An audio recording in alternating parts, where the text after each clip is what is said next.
Jason Tatum did not play in Game 7, and boy, did they need him. Get some instant analysis. Welcome in CBS Sports HQ NBA analyst John Gonzalez and Noah Bono. And John, what a game that was. Your reaction, how it played out as the 76ers survived. They absorbed the comeback there in the fourth, but able to pull it out in the end thanks to Joel Embiid and Tyrese Maxey. Yes, survive is the right thing here, right? Because it looked like they were going to fumble this. They've done that in the past. It is the first win for the Sixers over the Celtics in the postseason since 1982. It is Joel Embiid's first ever Game 7 win. Prior to tonight, 0-3 in Game 7s. And you called out the right two guys. Joel Embiid was spectacular tonight, 34, 12, and 6. And again, I'm circling the minutes, 39 minutes. You saw him hurt his knee. He's hobbling up and down the floor. He's only 3 weeks removed from having his appendix out. That he's even out there at all is really remarkable. And then Tyrese Maxey, when Joel Embiid was a little hobbled, Maxey was excellent down the stretch, scored 8 of their last 10 points, goes for a 30-point double-double with 7 assists. Edgecombe was good tonight. PG on his birthday, he gave them a little something. And they really withstood the Celtics bench that was considerably better than the Sixers bench. Nick Nurse decided to tighten up his rotation and go with his starters and playing them in heavy minutes. But once again, the story here in terms of the Sixers against the Celtics defensively was the Celtics had a bad shooting night from three. Again, just 27% from deep. In their losses, all 4 losses, they came into the night shooting 27.5% from deep. When they don't get their shot to fall from beyond the arc, the Celtics are gettable, and they were gettable tonight, and they're going home. This was the Tyrese Maxey show at the end of the game. I mean, I was waiting for it in the middle of the fourth quarter when we're watching Joel Embiid settle for some jump shots. He missed the hook shot over his left shoulder over Jaylen Brown, and it looked like Philly was starting to tense up. If you remember, the score was 92-84, and Joel Embiid was given that technical foul, so Peyton Pritchard got a point. Then Kata finished it off with a 3-point play. That's a 4-point swing there, and then they came back down the floor, and Jaylen Brown got an and one that he converted the free throw, and just like that, it was a 1-point game, and you're on the road, and it looks a little shaky. But Tyrese Maxey has been one of the 10 best players in the NBA all season long, and he proved that down the stretch. I understand that this is more of the Joel Embiid trust the process team, but I said this last night or the other day, this has turned into the youthful experience with Philadelphia in the process with Tyrese Maxey leading the helm, and you saw that down the stretch. He won them this basketball game in the closing minutes. And when Boston has a performance shooting the ball from the three-point line like that, they haven't won any games in this series when they shoot below 30%. Another stinker tonight from 3. And kudos to Joe Mazzulla for throwing out a starting lineup out there that had played a combined 0 minutes tonight to start the game. You know, they really were looking for a prayer, and it was not answered. Yeah, they were 13 for 49 from beyond the arc. That's putrid. John, if Jason Tatum had played in this game, do you think they would have won this game? He was ruled out because of stiffness in his left knee. Of course, we know what happened in last year's playoffs against the Knicks, the ruptured right Achilles in Game 4. I know that Boston wants to be cautious here. What did you make of the decision there to keep him out? And look, if they had him, this might have been a different outcome. Yeah, it might have. It certainly wouldn't have hurt, right? Because as Noah mentioned, Joe Mazzulla, who a lot of people, including myself, had been critical of for being slow to make adjustments, decided he was going to YOLO tonight's starting lineup, where he threw out Jaylen Brown and Derek White along with Ron Harper Jr., Baylor Shireman, and Luka Garza. And as Noah mentioned, they had played exactly 0 minutes together all season. And what happened? Those 3 guys, not named Jaylen Brown and Derek White, had 0 points combined. So not exactly Joe Mazzulla covering himself in glory, but Jason Tatum, of course, would have helped them. For them to keep him out, it obviously he had to be feeling pretty bad about this, right? Because it's a leg that was opposite the other leg from his Achilles, right? So it's his left leg, and you saw in Game 6 where he seemed uncomfortable. He was stretching it out. He was trying to, jump on one leg to see if he could go. He was doing some agility stuff. He goes to the back, and then he doesn't come back. And then after the game, Joe Mazzulla immediately says, no, he's fine. He's going to be ready for Game 7. And then today, we wake up and we all look at the injury report and he's questionable. And I'm thinking, okay, questionable. He's probably going to play because he's not, if he was probable, then he's definitely going, but questionable is one thing. And then he's not doubtful. And then all of a sudden out of nowhere, they decide that he's not playing. So yeah, that had to be a huge blow for them, because Derek White, despite the fact that he had 26 points tonight, needed 26 shots to do it. And his offense, this was his best game offensively, even though he wasn't very efficient, but his offense has really deserted him throughout this entire series and really towards the end of the regular season. So it was basically down to Jaylen Brown, Jason Tatum, and Peyton Pritchard for offense. And yeah, they missed him big time tonight for sure.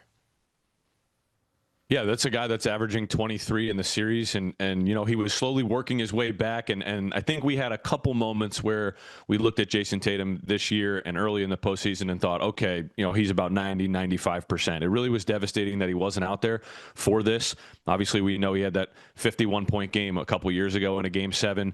That's a record in Game 7. So the dynamic of the game changes, but Philly was up 18 in the middle of the third quarter, and Boston's offense eventually got back into it. Like I called it out before, it was a 1-point game with just under 5 minutes to play. So they did their job, but ultimately when Derek White needs 26 points on 26 shots, you're going to struggle. And Peyton Pritchard didn't necessarily have the best game. Jaylen Brown was phenomenal. I mean, Jaylen Brown did just about everything you could ask your superstar player to do. I mean, some of those contested, tough mid-range pull-ups that he kept getting to his spot and getting, I thought a couple fouls could have gone his way and would have maybe opened up a little bit for him at the free throw line for some and ones that he did not get, and that kind of hurt.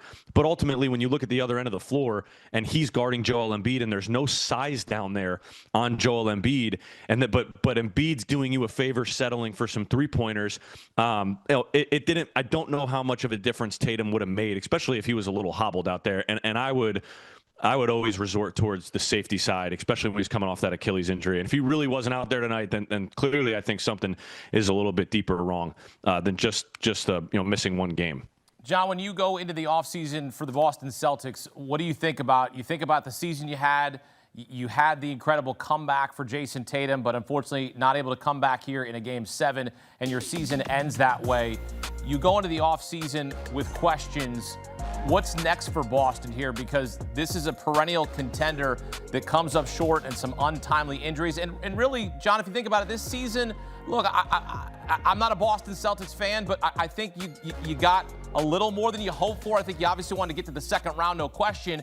But you knew that you were going to have Jason Tatum for most of the season. You didn't. He comes back, but not able to come back here. I feel like this season is sort of just, you kind of go, yeah, okay, we take a season off. We come back stronger next year. Yeah, it's a little bit of a mixed bag this season for the Celtics, right? Because nobody expected them to be as good as they were during the regular season, where they were top 5 in offense and defense, and they finished as the 2 seed. And they do all of that without, almost for the entire season, Jason Tatum. I mean, everybody was figuring, okay, they're going to take a step back. This is going to be a gap year. And I know Celtics fans right now are saying, well, the Sixers, it took a gap year Celtics team for the Sixers to finally beat them. That's fine. But once the Celtics get into the postseason, I think they're looking at the Sixers going, oh, this is easy money. It always is. They're marching on to play the Knicks in the second round. Maybe they were looking ahead. I don't know. I had it as a sweep too. I thought the Celtics were going to handle the Sixers no problem on this. So I think, yeah, great regular season, something to build on. And you have the executive of the year in Brad Stevens, who is one of the smartest guys in all of basketball. But I think a little bit disappointing, right, that you don't get out of the first round when you have the best odds in the Eastern Conference to win the Eastern Conference and go on to the finals, and you crash out in the first round against a Sixers team that hasn't beaten you since 1982. That's a little, I don't even know if it's bittersweet. I think it might just be bitter. So I think they look at this and go, there's some things that they can improve on. Obviously, they didn't have enough size against the Sixers. They didn't even play Vucevic tonight. They traded for him. He was a 0 in a Game 7. That's not great. So they need to really upgrade that front court. But when you have Jason Tatum and Jaylen Brown and Derek White and Peyton Pritchard as your building blocks and Brad Stevens in the front office, you're going to be fine. I'll tell you what, Boston, when you look at what they have done to the 76ers over the course of their history, they've dominated, right? And Joel Embiid said, we're sick and tired of losing these guys. Boston was looking to win its 7th straight playoff series against the 76ers. And look, Noah, I know you weren't with us a couple of years ago, but John and I issued somewhat of a love letter to Joel Embiid, and we were ridiculed for it. And he was going through the injuries and some difficult times, right? Right, John? And we issued this love letter to Joel Embiid, and he was dealing with the Bell's palsy. And I don't know how you, like a lot of people say that Joel Embiid, he's a troll. He's not likable. But, I mean, you want to talk about the performance that he had, Noah? How can you not get romantic about what he did for his team in a Game 7?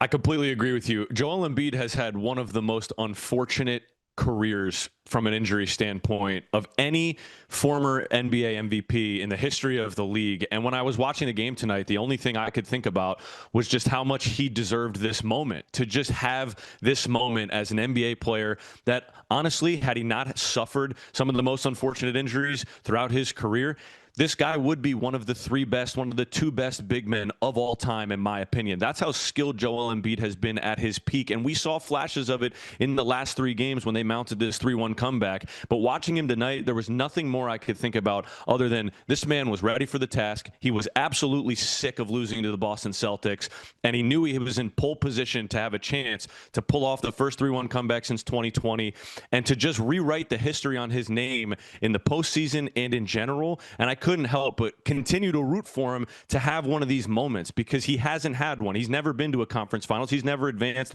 past the second round of the playoffs. Most of the time, he hasn't had a chance, right? You could go back to 2021 when Philly was a 1 seed and they lose to Atlanta in 7 games. He had 30-plus points in that game, right? So it wasn't all on him there. But overall, it's so fulfilling as a basketball fan to see a guy that was at the peak of his powers just 3 years ago, winning the NBA MVP, come back and fight through stuff. And he put it on the line tonight, man. He was an absolute warrior. How many times could a body fall into this guy's knee? How unlucky could he possibly be? And he just stepped up. He kept going. Don't take me out. He's 23 days removed from surgery. I can't say enough good things about Joel Embiid. I don't care what any internet troll wants to say about him. He deserved this moment. See, there you go, John. Noah just issued a love letter, so we're all on the same page. I'm not saying we gotta love him, but like, you gotta at least respect what he did.